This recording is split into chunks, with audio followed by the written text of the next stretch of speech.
have swallowed all manner of poisonous certainties, fed us by our parents and school teachers. If the race is to be freed from its crippling burden of good and evil, it must be psychiatrists who take the original responsibility.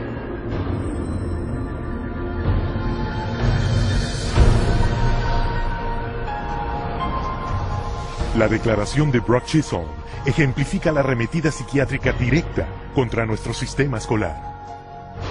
They actually said the purpose was social control, not to pass on knowledge, not to give him something so that he can go into the world of work. En 1950, psiquiatras y psicólogos de todo el mundo se reunieron en la Casa Blanca para proponer una reorientación total del sistema público escolar.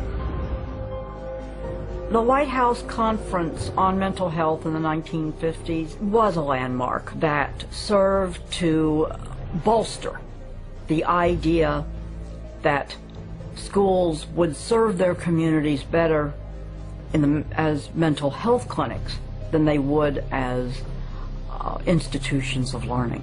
In the early 60s, the world of psychiatry started to really go places in this country. Little by little, it came into our schools, our educational system.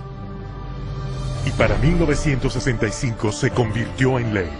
Se les dio luz verde a los psiquiatras para que etiquetaran y drogaran a los estudiantes al por mayor.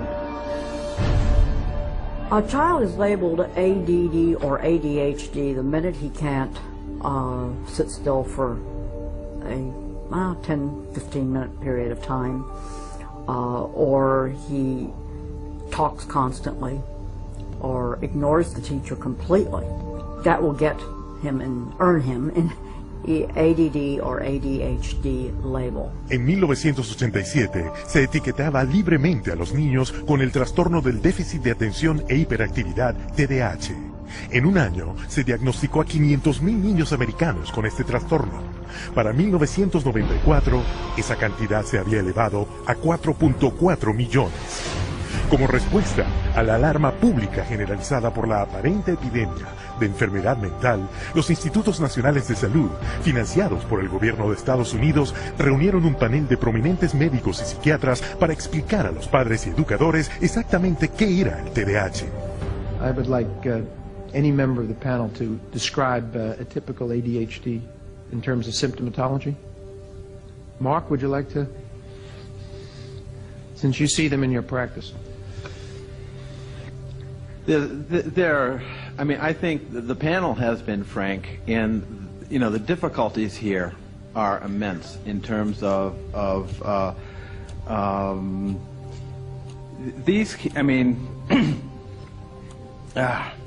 it is hard. It's very hard to know how to answer this question. They cannot, you know, even when.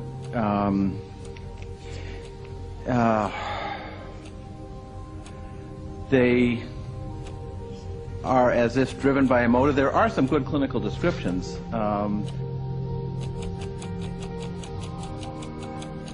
And I think, you know, I think the part of the problem is the profession keeps changing the diagnosis.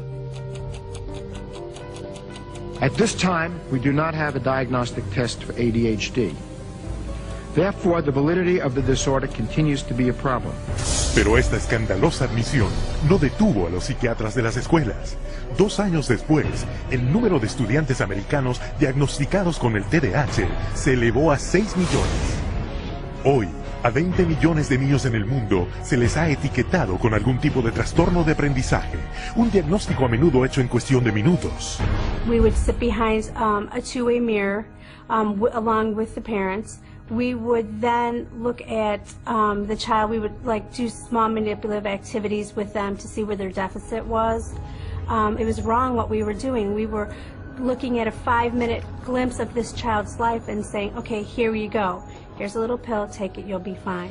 Esas pildoritas como Ritalin, Adderall y Concerta las clasifica la Administración para el Control de Estupefacientes de Estados Unidos como sustancias muy adictivas, igual que la cocaína, la heroína y la metanfetamina.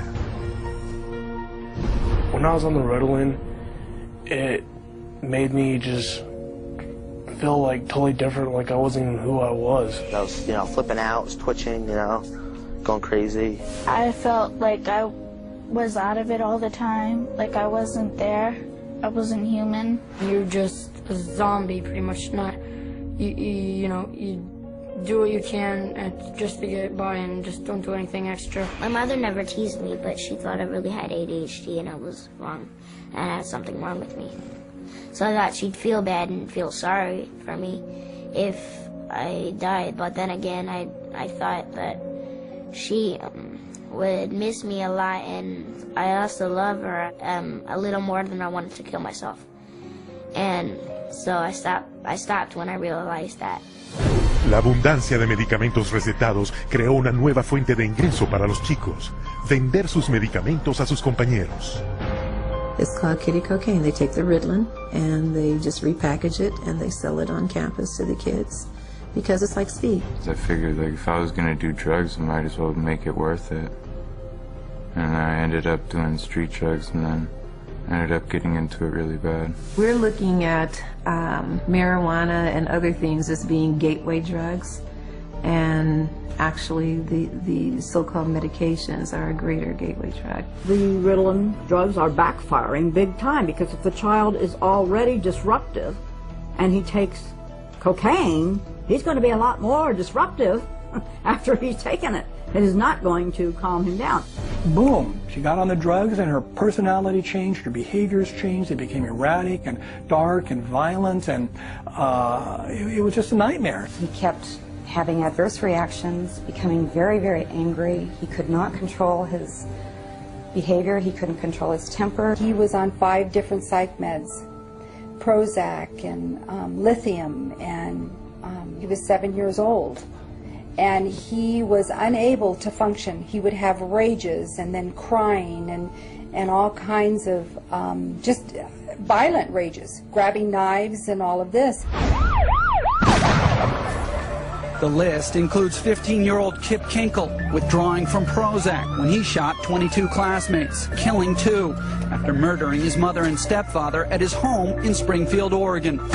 18-year-old Jason Hoffman on Effexor and Celexa when he opened fire at his California high school, wounding 5. 15-year-old Sean Cooper on a mix of antidepressants when he shot students in Idaho. And 17-year-old Eric Harris on Luvox when he and partner Dylan Klebold killed 12 classmates and a teacher in the bloodiest school massacre yet, Columbine. Y todo esto eclipsa la mismísima razón de que los niños acudan a la escuela en primer lugar, para recibir una educación. Desde 1970, Estados Unidos ha caído del 9º al 28º lugar en el mundo académico. Durante ese mismo periodo, el número de estudiantes americanos etiquetados con trastornos de aprendizaje se disparó y la venta de drogas para el TDAH se multiplicó 32 veces. Children don't ask for psychiatric drugs. Children don't ask to be diagnosed. They don't want to be called crazy. So you ask the classic Roman question, legal question, cui bono, who benefits? The people who make the diagnosis.